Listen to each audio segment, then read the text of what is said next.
Hi, I just watched a video by a friend of mine who happens to live in Bavaria, Christian, and it's very beautiful.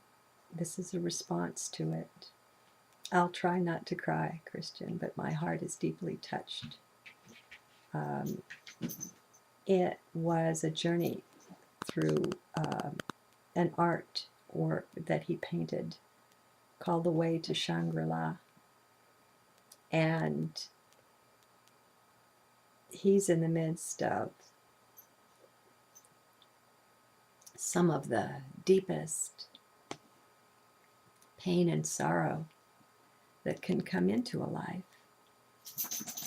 because his dear friend, Tommy Lee Jones, is terribly ill and aged also. Tommy Lee's voice and presence are very much in the video of the beautiful, beautiful painting that he created. And my kitty Harmony had to come up. She pushed her way past the dog, which is a little unusual. But I feel like she felt the presence of Tommy Lee. And so we're both sitting here sending you love and gratitude.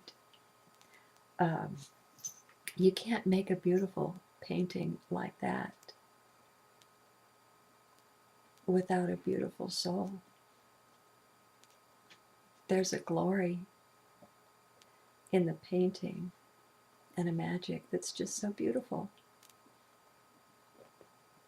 How about maybe envisioning that as the next home of Tommy Lee? I would, oh, Christian,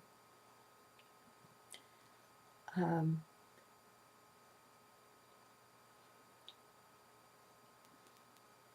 near-death experiences, out-of-body experiences.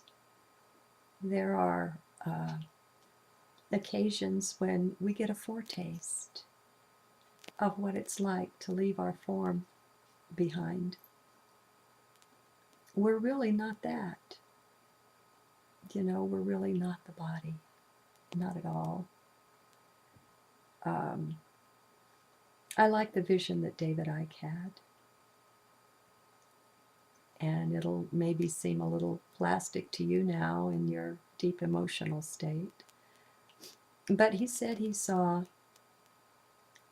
just a few years ago, a couple of years ago, he said, like a cloud, filmy, amorphous shape.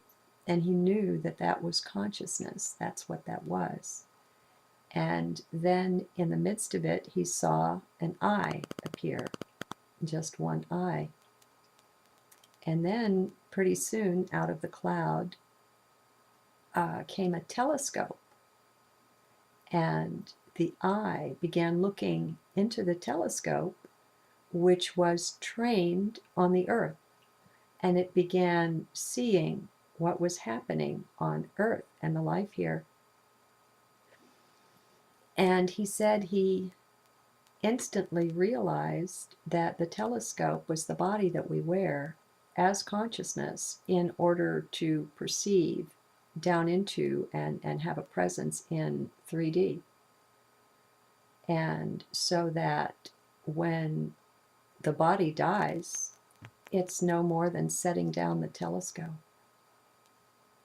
Nothing dies. It's a transition. I made about a 12 or 14-year study of the near-death experience. I was driven to that. I was hungry for it. I had to grab a hold of everything, starting with Robert Monroe's work, and I still have a whole shelf on my personal library of the best works that I kept for various reasons. But that took me more firmly and solidly past any fear of death. Not that I was aware of having any fear like that to begin with, but when you see thousands of people, literally thousands of people reporting their stories, and you see the basic structure, the basic similarity there, perceived from many different eyes, but experiencing a love that is so beyond bounds that it won't even fit into language. This is what waits. And our creatures are love on 4 feet, or if it's a bird, love on 2. And they embody that to us. They show us what unconditional love is like. Now, cats sometimes seem to have conditions, but I think maybe they're just playful with that. And it's just understanding a different kind of consciousness. But my heart, you're in it, my friends. All of you. And especially Christian and Tommy Lee Jones. This is a love note to you. God bless.